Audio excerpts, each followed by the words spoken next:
Pub Talk. Well, it's a new season and a new series of Pub Talk for the Switchbacks FC, and I'm with Captain Fantastic. Thank you. Matt Mahoney. How are you doing, mate? I'm good, man. How about you? I'm all right. I'm excited. Yeah, me too. We're here at the wonderful Jack Quinn's. Okay, where you get the perfect pint of Guinness. Yeah, perfect pint right here. I know you've been a good boy, aren't you? What is your chosen tipple if you were to have a drink? Hazy IPA. Honestly, any IPA, Imperial IPA, I don't mind them, but it was an acquired taste. Caught me in college, I wouldn't have had an IPA, but now I enjoy them. What would you have in college? What would you have? Anything, to be honest. Anything cheap, easy to get. Yeah. Well, I wasn't too picky. Well, you're in the right place. We're in Colorado. Some wonderful breweries as well. There are. I have been to a few. Yeah. Is that what's the one up in the mountains near the mountains? Red Leg Brewery, maybe? Nice. Up there, yeah, it's a nice one. A couple of others I honestly couldn't name. But there's a couple good ones out here. I love it. Yeah. Listen, I want to kind of have a bit of a chat today. I always like sitting down with soccer players. I call them football players. Yeah, fair enough. All right. It doesn't sound as good coming off my tongue. But I want to rewind a little bit, because for me, being British, going back many years ago, okay, football was something that was a big part of your life. Does that make sense? Yeah. You were born with a soccer ball under your arm. You were born with a Beatles songbook. Yeah. All right. Yeah. And it was one of the things through school, elementary school. Here you go play. Yeah. Was that the same for you in America? No, actually different. I grew up actually watching baseball with my dad. So the Yankees, that was like the Derek Jeter, A-Rod era, Jorge Posada, I think his name was, Hideki Matsui. So like when I was younger, before my teen years, I would go home and we'd watch the Yankees. And so I didn't watch the Prem. It wasn't anything like that until actually I had a teammate on one of my local teams growing up that had an English dad, who introduced me to the Prem when I was like maybe 11 or 12, and then I loved it. And then it's like kind of transition now, like my dad doesn't watch baseball anymore. Now it's like he'll watch the Prem, we watch MLS now and things like that. So yeah, it's very different. Like you said, like you were born and brought up with it. It was very different for me, where I was always very good at the sport and I loved it, but I didn't think, or it didn't become a realization that maybe I could be a pro until like it was my early teen years, because that's when I started like watching it and thinking like, wow, like this is kind of amazing. When was that time when you thought, hang on a minute, I need to get on the field now to have a go? Yeah, so do you know what I mean? Yeah, so it was probably when I feet. was 12, 13 years old, where I played obviously all growing up, and like my parents played in college, my siblings played and everything, but it was more like I took to it a little quicker and easier than my siblings. And so there were no, like I grew up in upstate New York, not Buffalo where I was born, but a place called Poughkeepsie. And so there weren't many like great, you talk about the academy programs that US has now. It wasn't really like that back then. So the closest program to me was the New York Red Bulls program, academy team. And they were an hour and a half away. So once I was 12, going into 8th grade, my parents drove me down. I tried out for it. I made the team. And so starting in 8th grade, we made a trek to Newark, New Jersey for 3 years. It was an hour and a half back and forth, 4 or 5 times a week. And then I got cut from that team when I was 16 and went to a team called Gotchi, which was in New York City. So then we trekked another like hour 45 each way for most of my high school, middle school career until I went to college. So do you think that commitment from family, you mentioned that an hour and a half back and forth. Do you think if that wasn't for that dedication of the family, you wouldn't be sat here? 100%. I was recently on a vacation in Cabo and someone shouted, "Switchbacks!" Colorado. Really? Yeah, I swear. Wow. And my wife at the time were like, "Oh my gosh, I can't take you anywhere." Yeah. But it shows that. That's awesome. It shows how soccer is a game, but as a brand spreads. It is. It does, doesn't it? Yeah, I'll see, actually back in New York, I saw a New Mexico shirt someone was wearing randomly at the gym. So there are fans like spread across the US that really do follow the USL and see how fast it's growing. And it's going one way. Mm-hmm. Right. One way. Small world, like we mentioned. When did you come across Chambo? Because again, a small world, isn't it? 2017, so Brendan Burke, obviously you know Brendan. He came out here, brought me out here. He was the union coach for a while, had worked in college sports, and became the Bethlehem Steel coach, they were called back then. So that started in 2016. So that's when Chambo came to the US. And I was still in college. I had my senior season, fall of 2016. And then because interestingly enough, I did an internship with the Philadelphia Union the summer going into my senior year, because I needed the credits to be able to graduate. And so that's where I met like some of the union staff, like Jim Curtin was still the coach there. And I was in the exercise science program. So I got to like work with the players, meet the players and things like that. And I saw the steel training because they would train at the union's facilities. And so like, I didn't know who Chambo was then, and he didn't know who I was, but he was walking in the facility, like, doing his lifts, and like I was helping them out and stuff like that. And so then the following year comes in, and I get invited to a preseason tryout through a connection I had at the union. So Brendan emailed me, he said, "Oh, we want you to come to preseason." And then that's where it all began. I went to preseason I was there maybe 2-3 weeks at YSC, their academy program. Chambo was there, Brendan was a coach, Hoagie was a coach, and then they signed me. And now the rest is kind of history. You say Chambo were doing some weights? Chambo was doing some weights. Chambo was a heavy lifter back in the days. That's yeah. Back in the days, get him on this pub talk. Get him on this pub talk doing some weights, eh? Exactly. Get him in gym. Crazy. I feel like I'm proud of you. I'm proud of you being a Switchbacks fan. But even because of your journey throughout soccer. Yeah, they're all very unique. But you've really persevered. Yeah. Does that make sense? Yeah. You didn't think, oh no, this ain't going to happen and stuff. You carried on going. You push yourself and push yourself. Yeah. What do your family think now? Looking back. What do my family think? Yeah, family think. Looking back, thinking, well, we used to drive him 90 minutes every single way. Matthew did really well. I would say to a degree, my dad lives vicariously through me. Like, he loves the games. Like, if he were out here, he comes every year to where we have 2 or 3 games in a row. Like, he doesn't want to come out and drink or have fun. He wants to come out and like watch my games. Like, that's what he misses most about me being out here, is being able to watch live games. So I think he honestly enjoyed it equally, as if not more than me. Like, just because, like, I don't know, he was just so proud, like, that all of it kind of paid off, and that I had the dedication and everything to then go to college, able to get my degree, and then like my hard work through, the tryout and everything paid off. And so now he's able to just sit home and watch me, and like, I guess he's not really reaping the benefits, but like just enjoy it. Just saying, like, oh, Matt's in a good spot. Like, he's with people that he enjoys being with. They like him and things like that. So I'm sure they feel very content and just proud to be able to watch me every weekend. Does he still pull you to one side after a game and go, right, can I have a word? Just right. Yeah. The way you mark that number 8, I mean, you should have got more on his back. What are you doing? I would say parents never give that up. I would say they always do that. Yeah. I played 5-a-side back home 2 years ago, and my dad ended up watching me. He was still shouting at me outside. I'm like, what are you doing? I'm 38. Leave me alone. I can't run back and up and down the field anymore. Oh, it's brilliant. No, it's cool. What would you say? Obviously, that's an incredible build-up here. And when you came here, you're in your 4th season now as captain. 2nd as captain, 4th with the club. 4th with club. Sorry, my bad. 2nd as captain.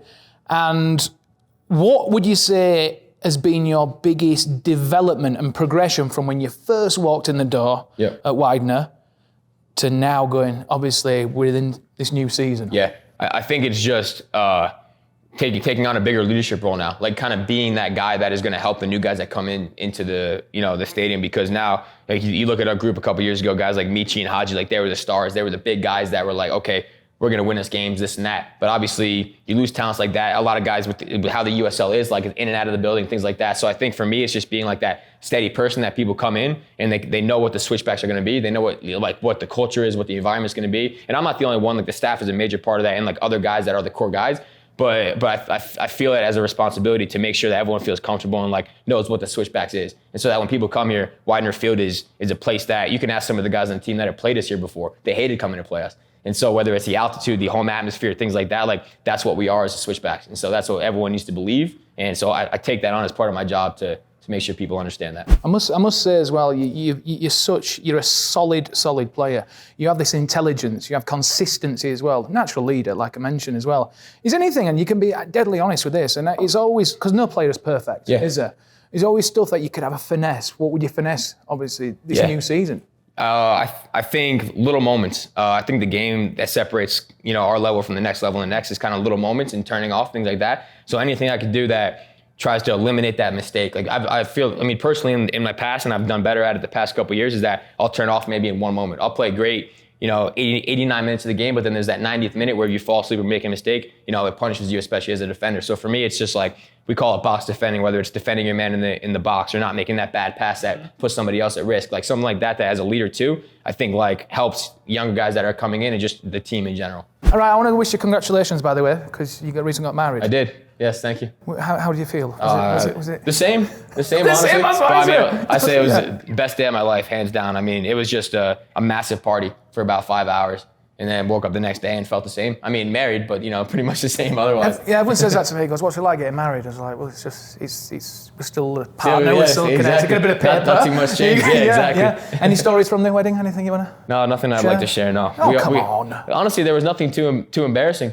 There were a couple spills here and there, things like that. But I had a couple of my boys here on the team there, things like that, and we just drank the night away. Had a ball. Dancing. Crazy dancing. On tables. Yeah, I would say, not on tables, but I would say the drinking brings out the best moves in me for sure. Otherwise I'm a little stiff. Hey, move this table out. That's why you're having water today. That's why I'm having water. Yeah. I'm going to give you some, like, a quick fire 10. You I mean, you don't have to be quick about it. You can just relax on it and then you can think about it. It's Matt Mahoney's quick fire. There you go. Right. What do you miss most about home? Miss most about home, New York? Oh boy, I would say. Can I say nothing too crazy? I mean, let's go for it. I mean, I grew up there. I mean, I wouldn't want to live back there. I miss my family. I would say my family the most thing about being home because they're all back on the East Coast. But in terms of the area, nothing. Whereabouts are you in Buffalo? No, I was born in Buffalo, but grew up in a place called Poughkeepsie. So just upstate New York, like nothing crazy about it. Like that's right north, isn't it? Right. Yeah, it's like an hour and a half north of the city. Spent a lot of time in Sylvan Beach. You ever go there, Sylvan Beach? No, near Syracuse. No, it's probably an hour to 2 hours north of me, Syracuse. It's massive, America, isn't it? Yeah, it is. New York itself, you take 5 hours just to drive north. So I'll say nothing, but I'll say my family. Oh, that's nice. That's it. Breakfast or lunch? Breakfast. What's on the menu? Anything. I mean, you can get an omelet there. I mean, I'm a sucker for sweets at the right time. So we'll go to Snooze. We'll get some of those like different kind of pancakes or like a French toast or something. Anything sweet. This pre-game? No, definitely not pre-game. No. This is the Sunday after a win at Widener. I love it. Spice or no spice? No spice. Can't handle spicy. You can't handle spice? No, I can't do it. Just a little bit of sriracha. That's one thing my wife disagrees with me on. She can handle the spice. She's from California and I can't handle it. Can't do it. I'll cook you some. Fair enough. Maybe I just haven't met the right spice yet. Yeah, well, there you go. Favorite holiday destination?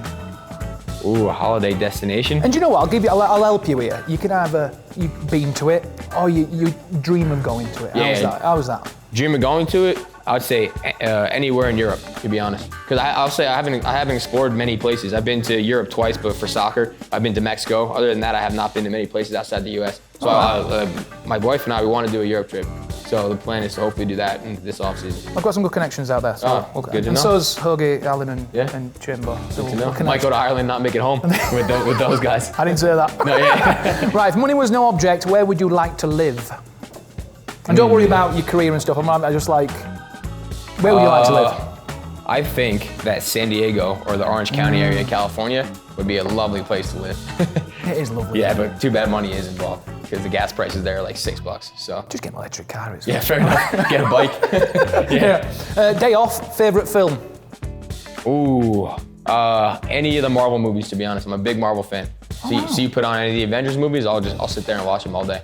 Just kind of mindless action. Just like go watch it. Batman. No, Batman is not Marvel. Okay. Well, I don't know. I just like. I bet you can dress up well, don't you? No, not that far. What are you listening to at the moment?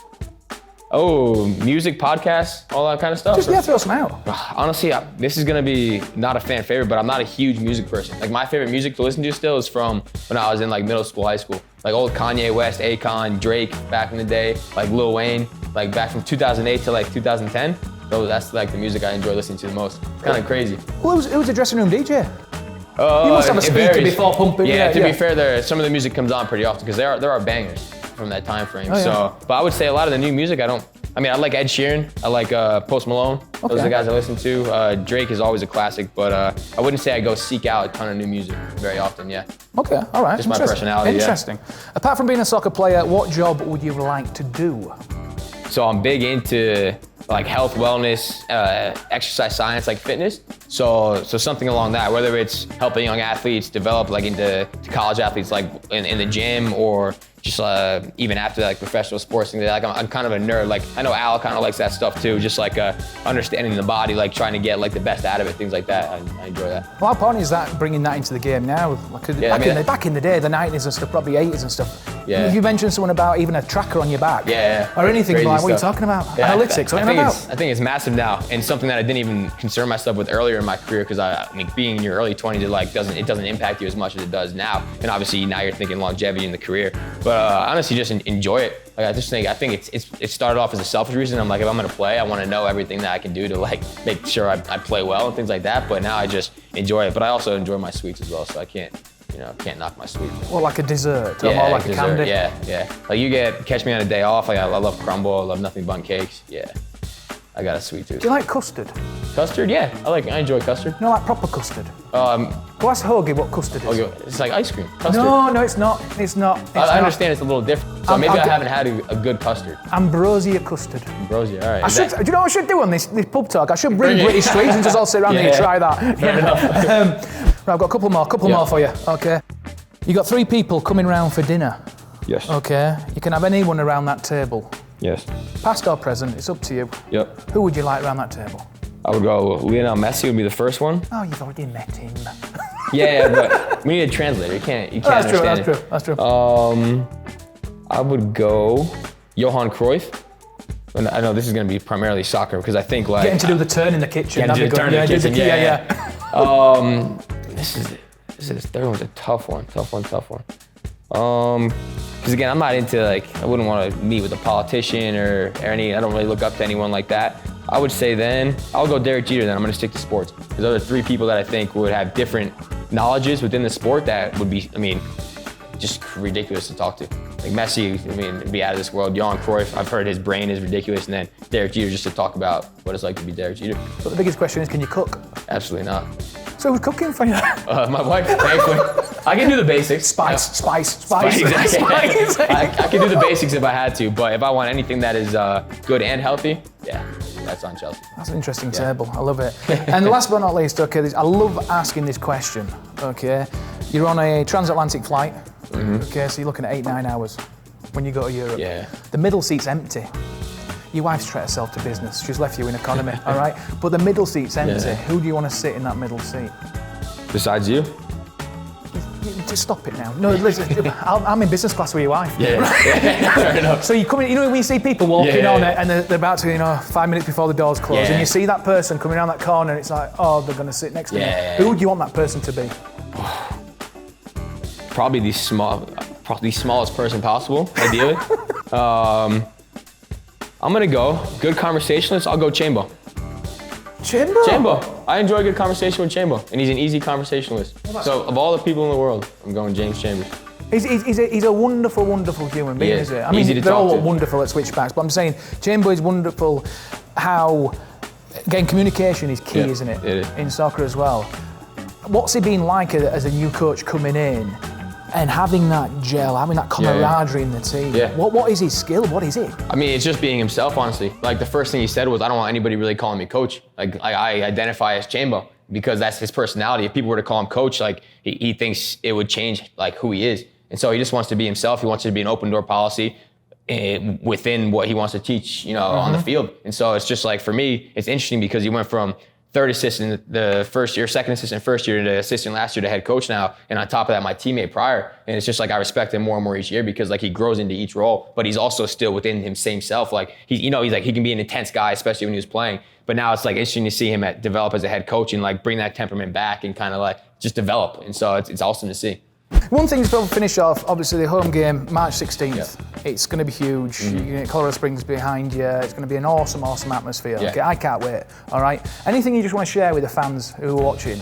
Yeah, no, you want to get behind you, man. It's going to be amazing. No, 100%. You guys support us so much anyways. I know we've got, each year that I've been here, we've increased our average attendance each year. So just as many as you can, come on out. We'll give you the best show we can. We're always exciting, so we'll score goals and get a W for you guys. Get a W, and it's going to be an awesome season.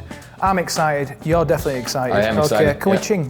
Cheers. I feel like we didn't chin at the beginning, but we'll chin. Let's do 2 chins, because we didn't chin at the beginning. So cheers, slantra, na zdrowie. That's in Polish. Salut, okay, salut. Look at you. Yeah, we love it. Thank you so much for watching the first edition of Pub Talk with the wonderful Matt Mahoney. Thank you. I've been Nova, and we'll see you next time. Cheers. Cheers.